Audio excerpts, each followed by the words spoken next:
Serilingampally division Gopinagar Eidgah వద్ద బక్రీద్ పండుగ వేడుకలు ఘనంగా నిర్వహించారు. ఈ కార్యక్రమానికి కార్పొరేటర్ రాగం నాగేందర్ యాదవ్ ముఖ్య అతిథిగా హాజరై ముస్లిం సోదరులకు బక్రీద్ శుభాకాంక్షలు తెలిపారు. ఈ సందర్భంగా ఆయన మాట్లాడారు. ఇబ్రహీం అలైల్ సలాం త్యాగం స్ఫూర్తిని స్మరించుకోవడమే బక్రీద్ పండుగ ముఖ్య ఉద్దేశమని పేర్కొన్నారు. గోపీనగర్లో ఉన్న ఈద్గా గత రంజాన్ మాసంలో నన్ను విజిట్ చేపించి ఇక్కడ ఫ్లోరింగ్ లేదు అని చెప్పడం జరిగింది. దానికి అనుగుణంగా నేను స్పందించి ఇమీడియట్ గా 49 లక్షల రూపాయలు వెచ్చించి ఈ ఈద్గాలో సిమెంట్ ఫ్లోరింగ్ వేయించడం జరిగింది.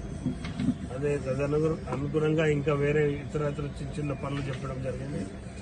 వాటన్నిటిని కూడా నేను చేయిస్తానని చెప్పి, మరి ముఖ్యంగా ఎప్పుడు ప్రతి సంవత్సరం కూడా ఈ టెంట్ ఇవన్నీ షామియాను ఇవన్నీ కూడా వీళ్ళ సొంత ఖర్చులతో పెట్టుకున్నటువంటి తరుణంలో రంజాన్ మాసం కానీ మరి ఇప్పుడు బక్రీద్ పండుగ సందర్భంగా మున్సిపల్ గవర్నమెంట్ నుంచి మరి వేయించడం జరిగింది.